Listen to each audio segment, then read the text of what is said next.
Boa noite. Boa noite e bem-vindos ao Jornal Garanço.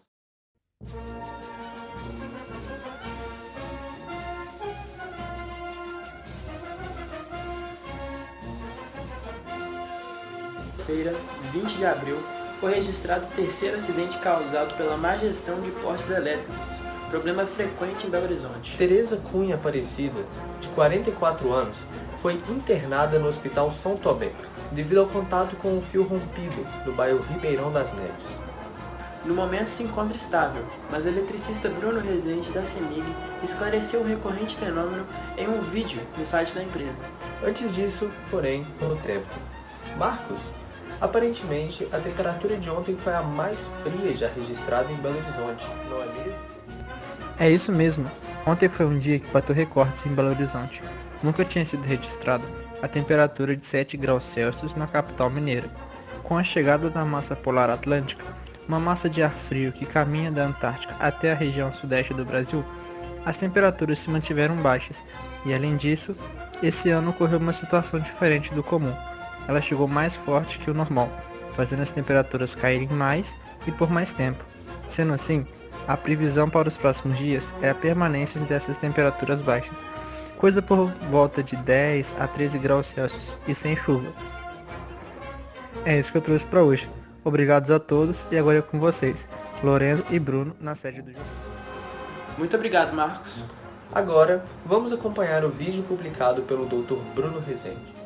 A Companhia Energética de Minas Gerais lamenta o acidente ocorrido hoje, dia 20 de abril de 2020, no qual uma fiação se rompeu e feriu uma pessoa.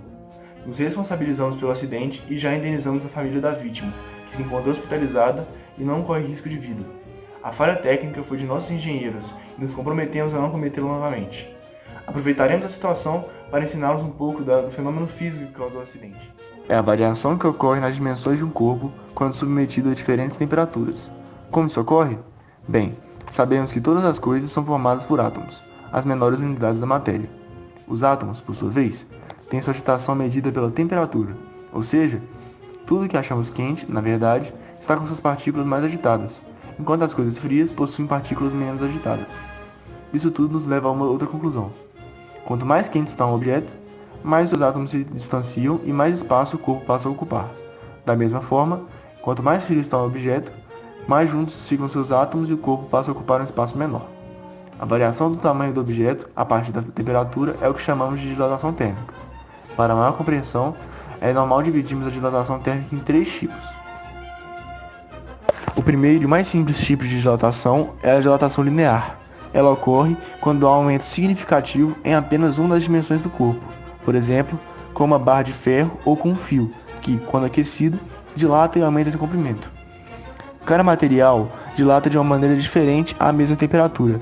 Por esse motivo, podemos afirmar que a variação no comprimento de um corpo depende da variação de temperatura, escrita como ΔT, o que chamamos de coeficiente de dilatação linear alfa, que adequa a fórmula para cada substância, e também depende do comprimento inicial, que chamamos de L0.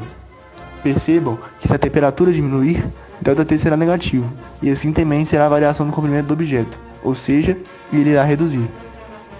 Já que sabemos que a temperatura influencia no aumento e na diminuição do comprimento de um fio, podemos desvendar a causa do acidente de hoje.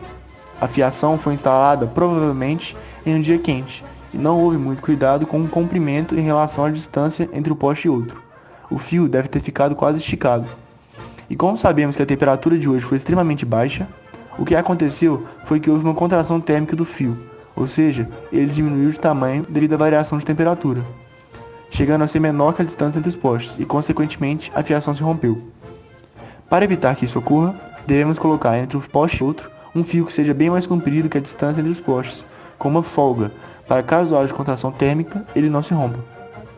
Outras áreas da engenharia também são afetadas pela dilatação linear, como por exemplo a construção férrea, que ao instalar suas barras de ferro do trilho em um lugar cuja temperatura aumenta muito, a barra deve sofrer a dilatação linear, de forma que o comprimento da barra aumente, entortando o trilho. É comum que entre uma barra e outra sejam dispostos pequenos espaços, para que ao dilatar, as barras ocupem esse espaço e não prejudiquem a linha. O próximo tipo de dilatação é a superficial. Dessa vez, ocorre variação da área do corpo, ou seja, em duas de suas dimensões. Comum em placas e superfícies, ela apresenta fórmula semelhante à da dilatação linear, mas dessa vez, em vez de comprimento, é medida a variação da área, que é igual à área inicial vezes a variação da temperatura vezes o coeficiente de dilatação superficial, beta, que é sempre o dobro do coeficiente de dilatação linear daquela substância. Existem também exemplos nos quais é possível perceber a dilatação superficial no nosso dia a dia. Você provavelmente vê calçadas como essa quando anda na rua, e saiba que a dilatação superficial é o motivo dessas rachaduras. Depois que são colocados azulejos ou concreto no chão, é possível que em algum momento a temperatura do ambiente seja suficiente para que a superfície, já dilatada, possua uma área maior do que era destinada, então formam-se as rachaduras. Assim como é utilizado na construção ferroviária, existem juntas de dilatação para os calçamentos, que são pequenos espaços entre as placas, de forma que caso haja uma grande variação na temperatura, a superfície passa a ocupá-los. O terceiro e último caso é a dilatação volumétrica, na qual ocorre expansão significativa em todas as dimensões do corpo, de forma que ele aumente seu volume. É também o único tipo de dilatação em que se enquadram os líquidos. Da mesma forma que nos outros, temos a fórmula da dilatação volumétrica. A variação do volume é igual ao volume inicial vezes a variação da temperatura vezes o coeficiente de dilatação volumétrica, γ, que, por sua vez, é o triplo do coeficiente linear da mesma substância. Já que vimos os três tipos de dilatação em sólidos, podemos concluir uma relação entre os coeficientes da mesma substância. Como γ é igual a 3α e β é igual a 2α, podemos concluir que α é igual a β sobre 2, que é igual a γ sobre 3, para uma mesma substância. A dilatação de líquidos é uma dilatação volumétrica e segue uma lei idêntica às dos sólidos. A variação real do volume é igual ao volume inicial vezes o coeficiente de dilatação real, γ, do líquido, vezes a variação da temperatura. Porém, quando aquecemos um frasco com água até a borda, a água que derrama não corresponde à variação do volume decorrente da dilatação, pois as paredes do frasco também se dilatam, fazendo com que o objeto seja capaz de conter mais água sem extravasar.